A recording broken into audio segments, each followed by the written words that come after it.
Magandang araw sa lahat. Kumusta po? Mga pagbati naman sa ating mga kababayan na biktima ng bagyo.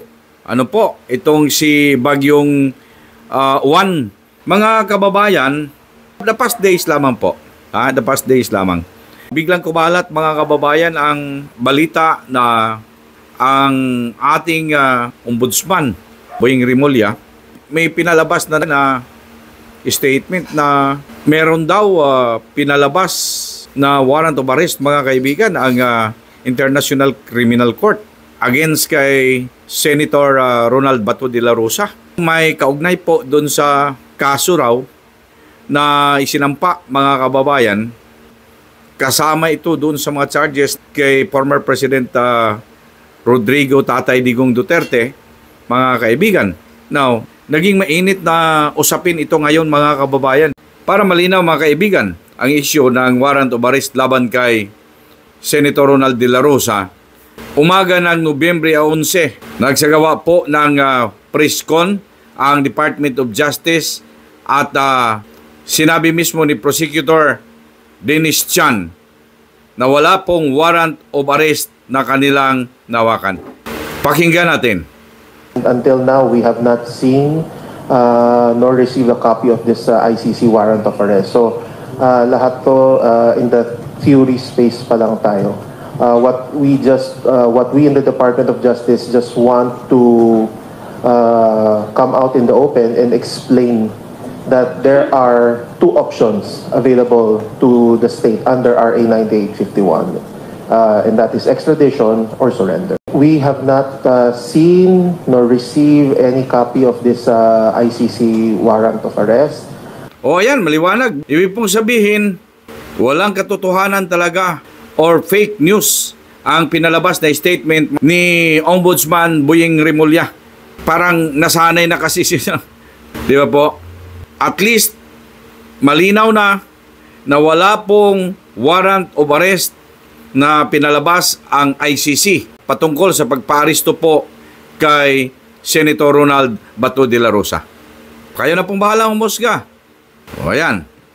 Ang daming nagtanong, bakit po ang ombudsman na naman ang unang nagpalabas mga kababayan ng istorya na ito? Nung siya ang DOJ Secretary mga kababayan, siya din ang unang naglabas ng istorya patungkol mga kaibigan sa warrant of arrest laban kay former President Rodrigo Duterte. Ano po? Kaya po dito mga kaibigan, ang daming nag-iisip ngayon ano ba talaga? Now, sabihin na natin, may warrant of arrest nga for purposes of discussion. Totoong meron. Ang tanong, ano ngayon ang stand ng ating pamahalaan? Di ba po? Ng ating gobyerno. Kaya nga po nagkaroon ng matinding reaksyon at tuluyan na tayong we are divided now. Admittedly, we are divided now. Tayo po ay nagkahiwa-hiwalay. Nagkahiwa-hiwalay na tayo. We are not anymore united as one. The very latest one na nakuha natin mga kaibigan ay napag-alaman natin na wala po. There is no such thing as a warrant of arrest issued by International Criminal Court. Naku po, habang lumalabas ngayon ang ating ombudsman maliban na sumausaw na kasi hindi niya ito para may kaliwanagan mga kababayan ng lahat, ang ombudsman ng mga kaibigan has no business of entertaining sa mga ganitong issue na kasi nga po, this is not an issue of a government employee or official, be it elected or a non-elected official of the government mga kababayan. Sa issue ng ganito, walang papel dito ang ombudsman Ang papel lamang po ng ombudsman, lahat ng mga empleyado, opisyal, elected o hindi man, nasasampahan ng kaso whether it be administratively or criminally, as far as sila mga empleyado, sa kanila yon. But minding sa mga cases patungkol sa any individual, para doon mga kaibigan natin sa International Criminal Court, I understand wala siyang business dito mga kababayan. But now, ating nalaman, bakit po siya mga kababayan ang unang naglabas ng ganitong mga istorya. Di ba po? I think there is something wrong really, mga kababayan. Tungkol dito sa issue, whether or not may warrant of arrest issued by the ICC against Senator De La Rosa, mga kababayan natin. Isang retired Associate Justice ang naglabas ng kanyang opinion. And alam naman natin mga kababayan, itong mga retired justices natin, tinatawag silang amicus curiae. They are friends of the court, amicus curiae. Their wisdom pertaining sa mga batas, mga kababayan, kung tinatanong sila, especially kung yung mismong mga hukom, yung mga hukom na nahirapan sila mga kababayan mag-decide ano bang gagawin mga kababayan patungkol dito. Kumukuha po sila ng wisdom galing doon sa mga retired justices natin mga kababayan or judges na tinatawag silang mga friends of court or amicus curiae. Alright. Now, ito mga kababayan dito, lumabas itong balita na sinabi ni retired Associate Justice Noel G. Tiham na sabi niya, if there is an ICC warrant of arrest, will ASEAN neighbors respect us or disrespect us for surrendering our sovereignty and independence? Ito ang istorya mga kababayan. Babasahin ko na lang itong lumabas na balita mga kababayan galing sa news ngayon. Alright. Ang kanilang headline mga kaibigan ay sabi dito, dating Supreme Court Associate Justice may mga tanong sa issue ng posibleng pag-aresto kay Senator De La Rosa ng ICC. Nagpahayag ng serye ng mga tanong si dating Supreme Court Associate Justice Noel G. Tiham hinggil sa mga legal at pambansang implikasyon ng umano'y posibleng pag-aresto kay Senator Ronald Bato de la Rosa sa ilalim ng International Criminal Court o ICC. Sabi dito mga kaibigan, ayon kay Tiham, maraming kailangang pagnilayan bago tanggapin ang anumang hakbang mula sa ICC. Lalo na't may usapin ng soberenya at konstitusyonalidad na nakataya. See? May constitutionality kasi dito Habang nasanayan na lang, if I may borrow the word, yung naging talk of the town mga kaibigan ngayon na sometimes we have to bend the law. Parang ganon. Di ba po? Parang ganon. In fact, naglabas ang Supreme Court ng kanilang desisyon patungkol sa extradition. Anyway, in some other time, pag-usapan natin yan mga kababayan. Dito lang tayo muna sa sinabi mga kaibigan dito ni retired Associate Justice Noel Tiham. Ang sabi niya, if there is an ICC warrant of arrest and the same is enforced, ang tanong niya, is it legally enforceable? Kung meron man, kung meron man daw warrant of arrest na linabas ang ICC, ang unang tanong niya, ito ba ay legally enforceable? Ibig sabihin, i-enforce mo na naaayon sa ating batas. Walang nalabag na ating batas. Okay? Is it legally enforceable? Pangalawa, will Philippine courts approve the same? Yan ang pangalawang tanong. Pangatlo, will the Philippine Senate allow the arrest of an incumbent senator? Yan ang mga vision na naipalabas, mga kaibigan, ni retired Associate Justice Noel Tiham. Dagdag pa niya, mahalagang pag-aralan kung ano ang magiging epekto nito sa bansa sa pananaw ng mamamayan, sa ekonomiya, at sa relasyon ng Pilipinas sa mga kalapit na bansa sa ASEAN. So may concern siya dito, mga kaibigan. Anong magiging epekto sa ating bansa? Okay? Anong pananaw nila sa mamamayan natin, sa ating ekonomiya, relasyon ng Pilipinas sa mga kalapit na bansa? Ibig sabihin, our neighboring countries dito sa ASEAN, mga kababayan. Ito pa, I am just reading this news, mga kaibigan. Will the arrest elicit more sympathy or condemnation from the Filipino people? Will the arrest elicit more sympathy or condemnation from the Filipino people? Ibig po sabihin, ang pag-aresto po ba ay makaroon ng mas maraming magsisimpatiya kaysa sa ikokondina ng ating mga kababayang Pilipino? Kaya mga katanungan din na binitawan niya. Will it cause more stability or instability in our country?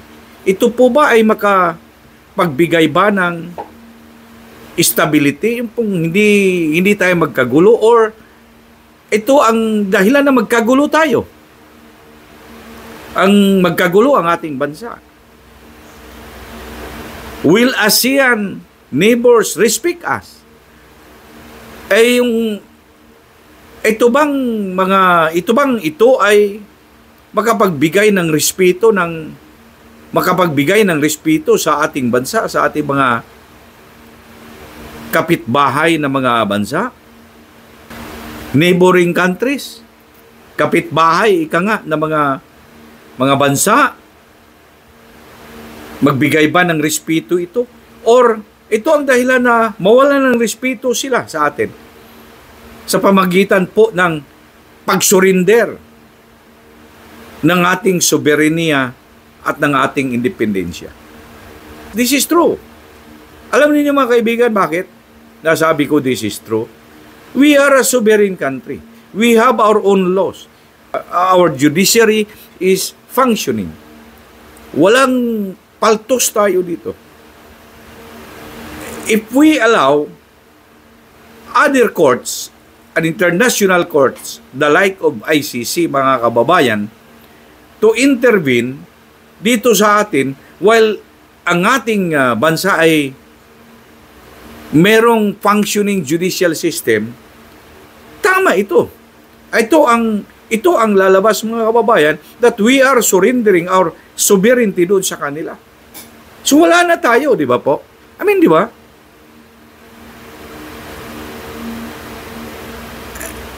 Very clear naman di ba? Maliwanag naman, mga kababayan, dyan sa Rome Statute, Article 50 of the Rome Statute, di ba? 51, 59. Okay? Na papasok lamang po sila dito sa ating bansa kung wala na tayong, kung baga, hindi na tapos na dito sa atin, mga kababayan, and yung ating judicial system hindi na niya kaya, mga kababayan, or wala na talaga tayong judicial system dito bago sila makapasok, di ba po? Yun yung mga discussions. That is why ang daming mga opinion lumabas, mga kababayan, nung panahon na yun, di ba? Kay dating Presidente Duterte. At hanggang ngayon, yan ang mga questions dito, mga kaibigan. As to the charges, to just recall doon sa kay former President Duterte, mga kababayan, there is no question as to the charges. Kasi kahit na nakaupo ka naman, pwede ka namang i-charge. Let the court, mga kababayan, decide pagdating ng panahon. Mismo ako personally, hindi ako nag-question doon Hindi ko po question doon. Ang question lamang natin mga kababayan dito, yung una kay former President Duterte, ito ang tanong. Is our judicial system at the time of his arrest is not anymore functioning? If the answer is yes, then kung anong ginawa nila, mga kababayan, is not questionable as far as ang ating batas. As far as here in our country. That is why, mga kababayan, until now, hindi pa settled ang issue. Whether or not ang pagpapadala kay former President Duterte doon sa The Hague, sa Netherlands, doon sa jurisdiction ng International Criminal Court is valid. Di ba po? Yun ang issue hanggang sa ngayon eh. Kasi po, ang ating bansa yung ating judicial system is functioning. And maliwanag naman dito, mga kababayan, na kailangan dito siya itataral muna. I mean, di ba? Dito uumpisahan na niya ang kanyang kaso. Dapat magkakaso dito muna. Wala. Tapos ang daming mga rason-rason because daw malakas ang influensya. Oh my God.